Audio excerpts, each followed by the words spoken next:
नमस्कार, आप सभी का एचएन कैरियर इंस्टीट्यूट पर मैं अजय चौधरी आरपीएससी में अधीनस्थ बोर्ड एग्जाम्स के घर जो एजुकेशन सीरीज में फिर से एक बार स्वागत करता हूं।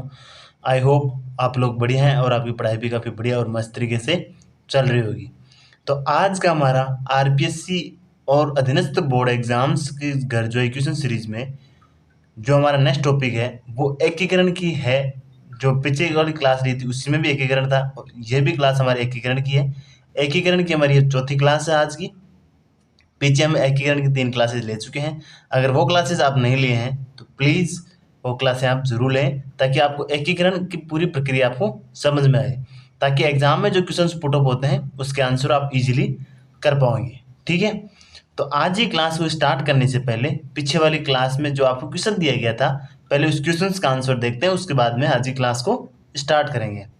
आप इस क्लास के अंदर आप लास्ट तक बने रहिए क्योंकि आज हमारी ये एकीकरण की लास्ट क्लासेस है और इस क्लास के अंदर हम जो हमारा एकीकरण के 4 हमारे जो चरण थे, हमारे एकीकरण के 7 चरण थे, वो सातों चरण का फिर से एक बार रिवाइजन एक साथ करवा दूंगा ताकि आपको रिवाइजन भी हो जाएगा और क्वेश्चंस जो एग्जाम में आते हैं वो भी आप इजीली कर पाओगे। ठीक है, तो चलो वो क्वेश्चन देखते हैं। क्वेश्चन था हमारे पास में कि राजस्थान के प्रथम राज्यपाल कौन थे। ठीक है, तो प्रथम राज्यपाल कौन थे हमारे राजस्थान के, आप सबको पता होगा, गुरुमुख निहाल सिंह। कौन था इसका आंसर? पहला ऑप्शन ए। ठीक है, ये राज्यपाल का पद कब आया, जी मैं आपको बता चुका हूं। कब आया था ये राज्यपाल का पद? जब हमारा 7वां चरण स्टार्ट होता है ना, तब आता है।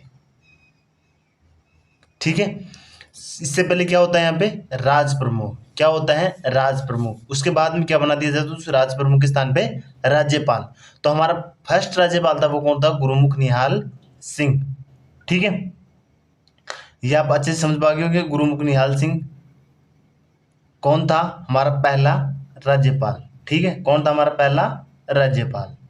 ठीक है, इसी के साथ में हम एक आपको और क्वेश्चन बता देता हूं कि जो राज्यपाल का पद था वो पहले किस नाम से जाना जाता था? राज प्रमुख। जो हम पीछे वाली क्लास में अच्छे से पढ़े हैं कि राज प्रमुख कौन था और राज प्रमुख किस प्रकार से रहता था। ठीक है, जो राज प्रमुख की भूमिका थी वो ही राज्यपाल की है।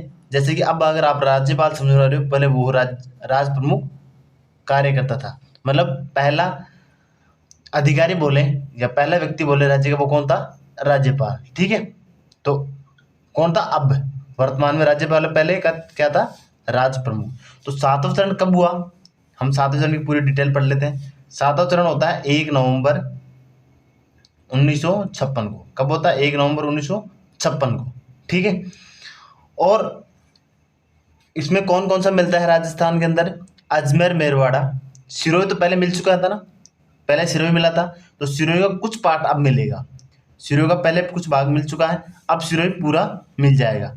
तो कौन कौन सा सिरोही का कौन कौन सा पार्ट मिलेगा? चलो मैं यहाँ लिख देता हूँ। सिरोही जो आबू देलवाड़ा एरिया है ना, वो अब मिल जाएगा। सिरोही का जो बचा हुआ भाग है वो अब मिल जाएगा, मतलब शेष सिरोही अब मिलेगा। ठीक है, सिरोही का पूरा भाग प्लस और कौन सा मिलेगा? अजमेर मेरवाड़ा, अजमेर मेरवाड़ा, और कौन सा मिल जाएगा? टोडगढ़। ठीक है, और एक सुनेल टापू जो पहले मध्य प्रदेश का था उसको राजस्थान में लिया गया था। कौन से चरण में? सुनेल टापू को। ठीक है, जो मध्य प्रदेश का मंदसौर जिला का हिस्सा था सुनेल टापू, वो राजस्थान को यह दिया गया, राजस्थान में मिला। और झालावाड़ का जिला था, झालावाड़ का भाग था एक, कौन सा? सिरोज। ये सिरोज किसे दिया गया? एमपी, मध्य प्रदेश को। यह तो मध्य प्रदेश को दिया गया, मतलब राजस्थान से हट गया। ठीक है, और सुनेल टापू जो मध्य प्रदेश का था, मंदसौर जिला का, वो राजस्थान के अंदर लिया गया। ठीक है, और कौन सा मिला? अजमेर मेरवाड़ा, टोडगढ़ और सिरोही का जो भाग बच गया था ना, वो वाला पार्ट। तो सिरोही का कौन सा पार्ट बच गया था? आप सबको पता होगा कि आबू देलवाड़ा वाला। पहले हम आबू देलवाड़ा का छोड़ के लिया था ना, तो वो आबू देलवाड़ा वाला पार्ट अब मिलेगा। कौन सा पार्ट? आबू देलवाड़ा वाला, देलवाड़ा। ठीक है, वो पार्ट अब मिल जाएगा। ठीक है, और सिरोही का जो शेष भाग बता था अबू देलवाड़ा वाला वो मिल जाएगा, और अजमेर मेरवाड़ा, टोडगढ़ और सुनेल जो मध्य प्रदेश का मंदसौर जिला का था वो मिलेगा, और राजस्थान का सिरोज पार्ट था वो मध्य प्रदेश को दिया जाता है, एमपी को दिया जाता है। ठीक है, यहाँ से मध्य प्रदेश से लेके राजस्थान को दिया जाता है, ये राजस्थान का पार्ट मध्य प्रदेश को दिया जाता है। सिरोज दिया जाता है, सुनेल लिया जाता है। ठीक है, अब आप इसको कंफ्यूज नहीं होगी। और कितनी तारीख को होता है सातवां चरण? 1 नवंबर 1956 को। कब होता है? 1 नवंबर 1956 को। ठीक है, राजधानी कौन सी रहती है? वही जयपुर। राजधानी कौन सी रहती है? जयपुर। ठीक है, राज्यपाल के स्थान पे क्या बना दिया जाता है? राज प्रमुख के स्थान पे क्या बना दिया जाता है? राज्यपाल। तो राज्यपाल पहला कौन था? गुरुमुख निहाल सिंह। ठीक है, और मुख्यमंत्री, अब बात आती है मुख्यमंत्री की, कि मुख्यमंत्री किसे बनाएगा? तो मुख्यमंत्री आप सब लोगों को पता होगा, मुख्यमंत्री किसे बनाया जाता है? मोहनलाल सुखाड़िया को। किसे बनाया जाता है? मोहनलाल सुखाड़िया को। ठीक है, मोहनलाल सुखाड़िया को मुख्यमंत्री बनाया जाता है। राज्यपाल गुरुमुख निहाल सिंह को, जयपुरी राजधानी रहती है, 1 नवंबर 1956 को बनाया जाता है। अब सिरोही का जो भाग बच किया था उसे लिया जाता है, यानी अबू देलवाड़ा वाला पार्ट लिया जाता है। अजमेर मेरवाड़ा जो केंद्र शासित प्रदेश था वो राजस्थान में मिलाया जाता है। टोडगढ़ को लिया जाता है, सुनेल को लिया जाता है मध्य प्रदेश से, और सिरोज मध्य प्रदेश को दिया जाता है राजस्थान से। ठीक है, सातवां चरण हमारे यही कंप्लीट होता है, और इसी के साथ में जो वर्तमान स्वरूप में राजस्थान है वो कंप्लीट बन जाता है। ठीक है, तो चलो आज की क्लास से स्टार्ट करते हैं। आज की हमारी क्लास क्या है? एकीकरण की चौथी क्लास है। ठीक है, पहला क्वेश्चन है इसमें, सिरोही कितने सोपानों में सिरोही राजस्थान में विलय हुआ? जो सिरोही है वो कितने सोपानों या कितने चरणों में विलय हुआ था? तो मैंने बताया था चरण नंबर 6, चरण नंबर 7, पीछे वाले क्लास में बताया है, 7 तो अभी बताया है। तो 7 में कौन सा पार्ट मिलता है सिरोही का? अबू देलवाड़ा वाला। और 6 में क्या मिलता है? अबू देलवाड़ा का छोड़ के जो शेष पार्ट होता है वो मिलाया जाता है। तो कितने सोपानों में मिलता है? 2 सोपानों में। कितने में? 2 सोपानों में। ठीक है, पहला चरण तो जो सिरोही में था वो कब? 26 जनवरी 1950 को। 26 जनवरी 1950 को सिरोही को कुछ भाग मिलता है, और उसके बाद में 7वें चरण के अंदर कौन सा मिलता है? 1 नवंबर को कौन सा पार्ट मिलता है? 1 नवंबर को 1956 को जो अबू देलवाड़ा वाला पार्ट है वो मिल जाता है 7वें चरण में। ये तो कौन सा था? 7वां चरण। ये कौन सा था? 6ठा चरण। ये 7वां चरण। ठीक है, 6ठा चरण का नाम क्या था? संयुक्त वृद्ध राजस्थान, जिसमें सिरोही मिलाया जाता है। ठीक है, और 7वें चरण के अंदर जो अबू देलवाड़ा वाला पार्ट था वो मिलाया जाता है, और कौन सा मिलाया जाता है? अजमेर मेरवाड़ा, टोडगढ़, सुनेल लिया जाता है, और सिरोज दिया जाता है। ठीक है, तो 2 सोपानों में मिलाया जाता है, 6 जनवरी को 1950 को और 1 नवंबर 1956 को। ठीक है, कितने में? 2 में। ठीक है, चलो नेक्स्ट क्वेश्चन देखते हैं। नेक्स्ट क्वेश्चन बहुत ही इजी क्वेश्चन लग रहा है वो आपको, लेकिन ये देखना कि कितनी बार एग्जाम में आया हुआ है, कितनी बार एग्जाम में ये क्वेश्चन पुटअप हुआ है कि अजमेर मेरवाड़ा का राजस्थान में विलय कब हुआ? तो ये अभी आप बता सकते हैं कब हुआ था? अभी अभी मैंने आपको बताया है। तो कब हुआ था? 1 नवंबर 1956 को या 7वें चरण को। ठीक है, इसके साथ में और कौन कौन से हुए थे वो भी आपको पता है, कि जो मंदसौर जिला का पार्ट था सुनेल वो लिया जाता है, जो कोटा में मिला दिया जाता है, और झालावाड़ का जो सिरोज पार्ट है वो मध्य प्रदेश को दिया जाता है। ठीक है, क्या अभी मैंने क्या बोला? जो सुनेल है, ठीक है, वो तो मध्य प्रदेश से कहाँ पे मिला दिया जाता है? कोटा के अंदर। और सिरोज है जो झालावाड़ का हिस्सा था वो किसे दिया जाता है? एमपी को। ये तो एमपी को दिया जाता है, ये एमपी से लिया जाता है, और राजस्थान को दिया जाता है। ठीक है, चलो और कौन सा मिलता है? केंद्र शासित प्रदेश अजमेर मेरवाड़ा वाला पार्ट और अबू देलवाड़ा वाला। ठीक है, ये कब मिलता है? 1 जनवरी 1956 को। ठीक है, ये किसके तहत मिलते हैं? अगर ये भी आपको पूछ लिया जाए तो एक हुआ था राज्य पुनर्गठन आयोग। राज्य पुनर्गठन आयोग का गठन किया जाता है कब? 1952 के अंदर। कब किया जाता है? 1952 के अंदर। उसकी रिपोर्ट कब आती है? 1956 के अंदर। उसकी रिपोर्ट कब आती है? 1956 को। राज्य पुनर्गठन आयोग का गठन होता है 52 के अंदर, उसकी रिपोर्ट आती है 56 के अंदर। उसी रिपोर्ट की सिफारिश के आधार पे 1 नवंबर 1956 को एक नवंबर 1956 को अजमेर मेरवाड़ा पार्ट, आबू देलवाड़ा वाला और सुनेल टापू राजस्थान को दिया जाता है। ठीक है, इस आयोग के अंदर हमारे राजस्थान का सिर्फ एकमात्र सदस्य था। अगर वो भी पूछ लिया जाए तो राजस्थान के सदस्य कौन था, एक ही मात्र था, हरनाथ। कौन था? हरनाथ गिरिजन, हरनाथ गिरिजन। ठीक है, राजस्थान का एकमात्र सदस्य था हरनाथ गिरिजन। ठीक है, अगर एग्जाम में कई बार एक बार यह भी पूछ लिया जाता है कि आबू देलवाड़ा को राजस्थान में विलय करने का महत्वपूर्ण योगदान किसका रहा है। अगर महत्वपूर्ण योगदान की बात करता है तो किसका रहता है? गोकुल बाई भट्ट का, गोकुल बाई भट्ट का रहता है। ठीक है, ये गोकुल बाई भट्ट का सिरोही का जो आबू वाला पार्ट है, माउंट आबू वाला, वो राजस्थान में विलय में अहम योगदान रहा है। किसका? गोकुल बाई भट्ट का। ठीक है, वैसे आयोग में सदस्य पूछता है तो कौन रहता है? हरनाथ गिरिजन। ठीक है, चलो नेक्स्ट क्वेश्चन देखते हैं। नेक्स्ट क्वेश्चन हमारे पास में, राजस्थान का अजमेर में विलय के समय वहां के मुख्यमंत्री कौन थे? राजस्थान जो पहले विलय नहीं होता उससे पहले अजमेर वाला, अजमेर क्या था वहां पे? केंद्र शासित प्रदेश। क्या था? केंद्र शासित प्रदेश। ठीक है, तो राजस्थान में विलय हुआ उस टाइम में वहां के मुख्यमंत्री कौन थे, ये पूछ रहे थे। कौन थे?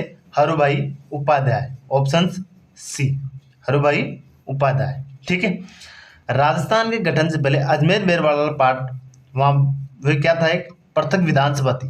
क्या थी वहां पे? पृथक विधानसभा, क्योंकि केंद्र शासित प्रदेश था तो वहां पे विधानसभा थी। ठीक है, जिसे क्या कहा जाता था? दारा सभा। क्या कहा जाता था? दारा सभा। उसमें सदस्य कितने थे? 30। एक बार एग्जाम में पूछा हुआ है कि उसमें सदस्य कितने थे, तो सदस्य कितने थे? 30। ठीक है, 30 सदस्य थे। और 1 नवंबर 1956 को अजमेर मेरवाड़ा को राजस्थान में या राज्य में विलय होने के बाद में वहां की विधानसभा के सदस्यों, हमारी जो राजस्थान की विधानसभा के सदस्य हैं उसके बाद में बढ़ के कितनी हो गई थी? 190। राजस्थान की विधानसभा के सदस्यों सीट बढ़ के कितने कर दी गई थी? 190। ठीक है, कब मिला था? 1956 को, 1 नवंबर 1956 को। ठीक है, कौन से आयोग है? राज्य पुनर्गठन आयोग 1952 के तहत, जिसकी रिपोर्ट 56 में आई थी। 1 नवंबर 1956 को राजस्थान में विलय हुआ था अजमेर मेरवाड़ा का। उससे पहले क्या था? वो केंद्र शासित प्रदेश था। ठीक है, वहां पे विधानसभा थी, विधानसभा को धारा सभा बोलते थे। उसमें सदस्य कितने थे? 30। एक बार एग्जाम में पूछा हुआ है कि वहां की विधानसभा में सदस्यों की संख्या कितनी थी। ठीक है, तो कितनी थी? 30। ठीक है, चलो नेक्स्ट देखते हैं। नेक्स्ट क्वेश्चन हमारे पास में, आजादी के बाद जोधपुर का कौन से शासक अपने रियासत को एक स्वतंत्र इकाई रखना चाहते थे? मतलब एक अपना खुद की इकाई या स्वतंत्र इकाई रखना चाहते थे, तो वो कौन था? तो वो कौन था? जोधपुर का शासक महाराजा हनुमंत सिंह, ऑप्शन ए।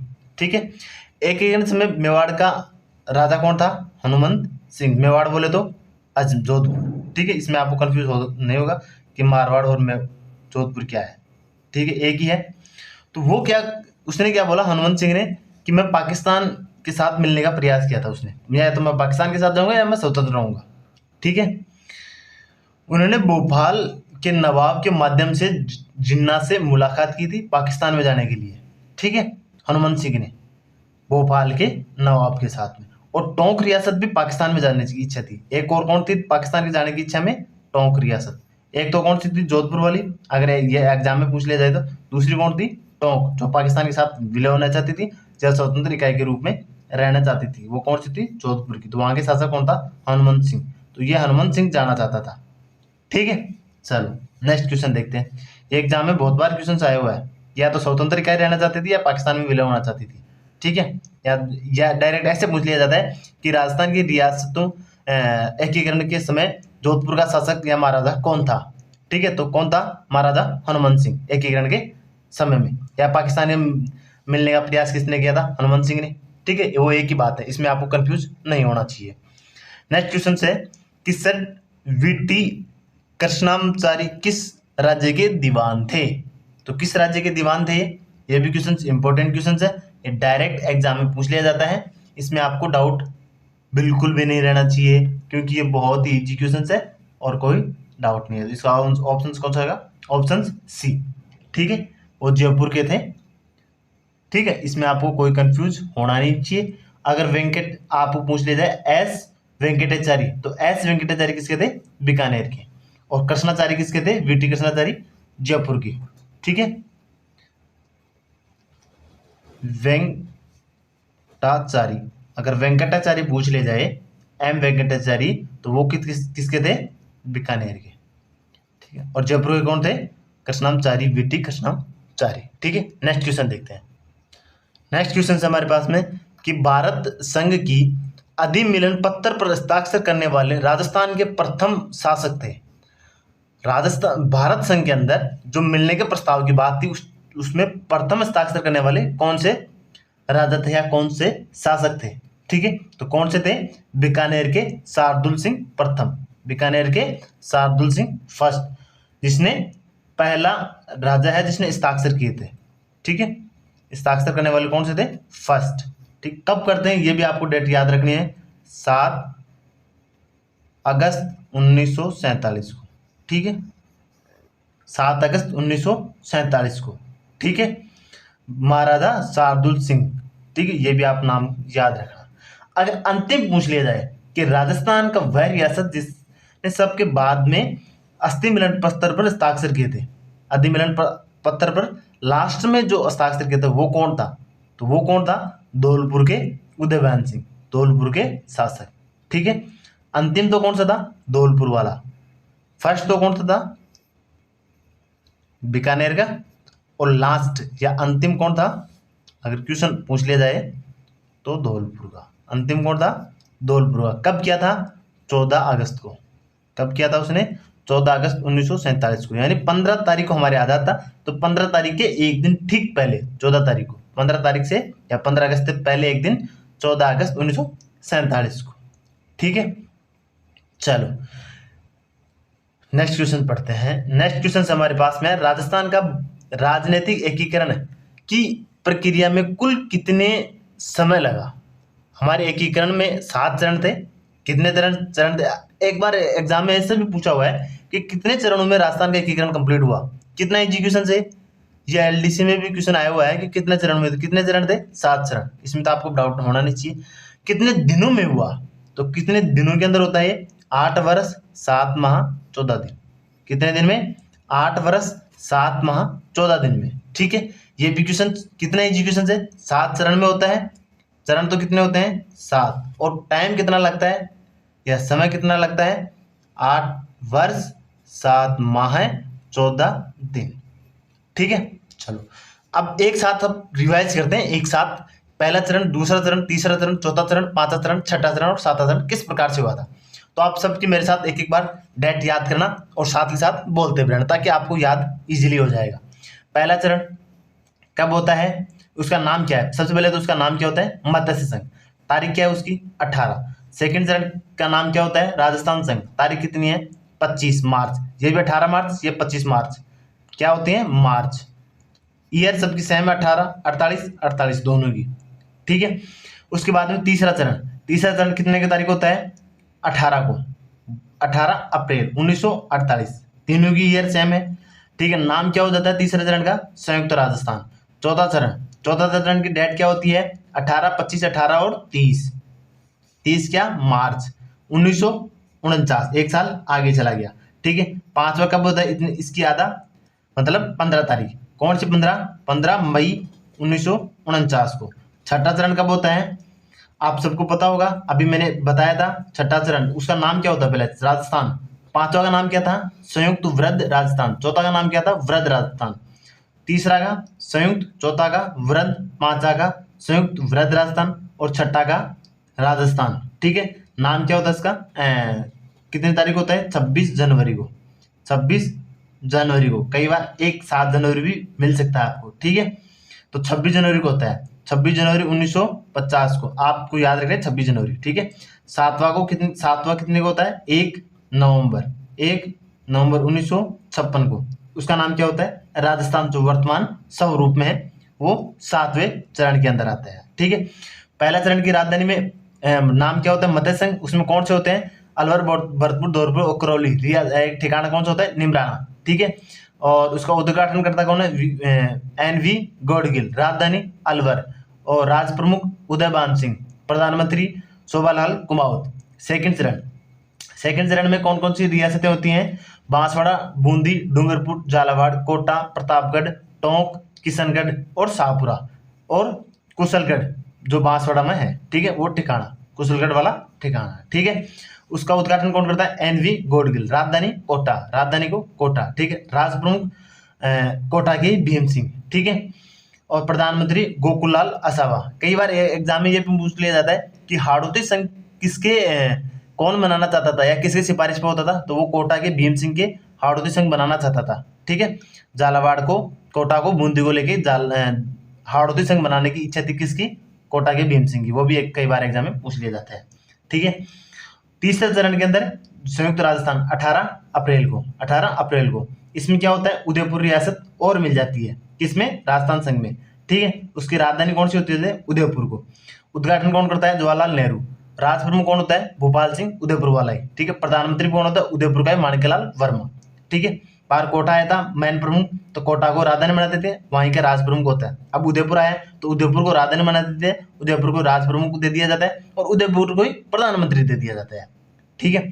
चौथा चरण कब होता है? 30 मार्च को। तो 30 मार्च को उसमें क्या होता है? जिसमें हम राजस्थान स्थापना दिवस के रूप में मनाए जाते हैं। तो उसमें जो बड़ी रियासतें वो मिल जाती हैं, जयपुर, जोधपुर, बीकानेर और जैसलमेर और लावा ठिकाना, ठीक है, जो टोंक में पड़ता है। उसी दिन हमारे राजस्थान दिवस के रूप में मनाया जाता है क्योंकि राजस्थान की बड़ी रियासतें थे वो मिल गई थी, ठीक है। इसके उद्घाटन कौन करता है? सरदार वल्लभ भाई पटेल, ठीक है। ये भी आपको याद रखनी है। 14 चरण का उद्घाटन कौन करता है? सरदार वल्लभ भाई पटेल। राजधानी जयपुर, राज प्रमुख जयपुर का ही मान सिंह, ठीक है। और प्रधानमंत्री जयपुर का हीरालाल शास्त्री को। और इसमें क्या होता है? चौथा चरण में महाराजा प्रमुख बना दिया जाता है। महाराजा किसे दिया जाता है? उदयपुर वालों को, भोपाल सिंह को, ठीक है।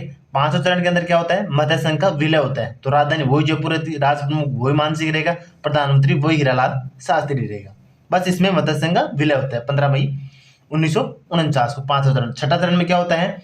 राजस्थान संघ नाम होता है इसका। इसमें सिरोही वाला पार्ट मिलाया जाता है अबू देलवाड़ा को छोड़ के, ठीक है। उस टाइम में अबू देलवाड़ा किसको दिया जाता है? मुंबई प्रांत को। किसे? बम्बई प्रांत को, ठीक है।